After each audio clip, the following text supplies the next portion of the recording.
네, 앞으로 한 달 뒤부터 일회용품 규제 대상이 더 확대됩니다. 편의점에서 일회용 비닐봉투 판매가 중단되고 식당에서는 종이컵도 사용할 수 없게 됩니다.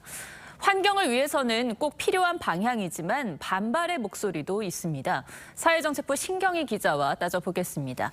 신 기자, 지금 카페 매장 안에서는 플라스틱 컵 이용이 안 되고 있잖아요. 이것 말고도 또 사용이 안 되는 것들이 생기는 겁니까?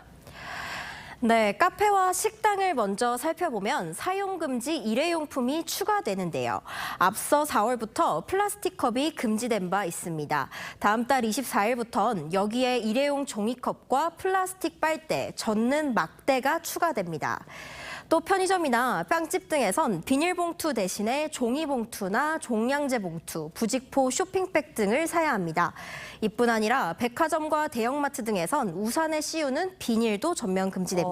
이렇게 사용하던 걸 못 쓰게 되면 당장은 좀 불편할 수 있을 텐데 일반 시민들은 어떻게 생각하는지 한번 들어봤습니까? 네, 이번 조치의 취지에 대해선 시민들 대부분 찬성하고 있었습니다. 직접 한번 들어보시죠. 종량제 봉투나 아니면 종이 봉투가 사용이 가능한 걸로 알고 있는데 충분히 그걸로 활용할 수 있다 생각해서 그 제재가 필요하다고 생각합니다. 지구를 위해서 플라스틱을 사용하는 걸 줄여야 되지 않을까 생각을 하고요. 이게 곧 이제 국가 경쟁력이라도 연관이 된다고 생각해서. 네, 국민 한 명당 비닐봉지를 연간 420개 사용하고 있고 포장 플라스틱 원료 사용량도 세계 두 번째로 높을 정도로 문제가 심각한데요. 네. 특히 코로나 이후 플라스틱 생활 폐기물이 계속 가하는 상황입니다. 그런데 이렇게 달라지는 조치에 가장 앞에서 또 가장 먼저 대응해야 되는 거는 바로 자영업자들이죠. 예를 들면 종이빨대 같은 거를 구비해야 하잖아요. 이분들 목소리는 들어봤습니까? 네, 아무래도 종이빨대 단가가 플라스틱 빨대의 2배가 넘다 보니 부담이 큰 건데요. 손님들에게 일일이 정책 변화를 설명해야 하는 어려움도 호소합니다. 종이빨대로 먹으면 맛이 다르다부터 해서 금방 흐물흐물해진다 해가지고 오히려 손님들이 막 2~3개씩 달라 하셔가지고 낭비가 되는 경우도 많고.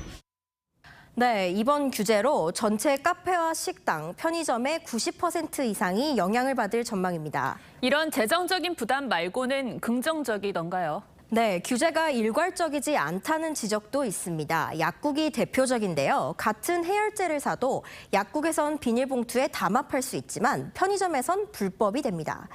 편의점 안에서도 달라지는 경우가 있습니다. 네. 영업 허가를 받아야 하는 치킨이나 핫바는 나무젓가락 사용이 금지되지만 컵라면엔 가능한 불만이 나오고 있습니다.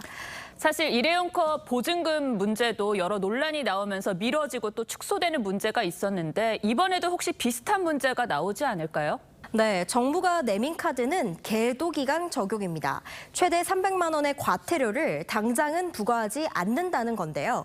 하지만 이 경우 말씀하신 일회용 컵 보증금 문제처럼 후퇴를 거듭할 우려도 있습니다. 네. 정부가 2030년까지 모든 업종에서 플라스틱 사용을 없애겠다고 한 만큼 탈플라스틱 시대에 대비한 장기적인 대책이 필요하다는 지적입니다. 네, 잘 준비해야겠습니다. 신 기자 잘 들었습니다.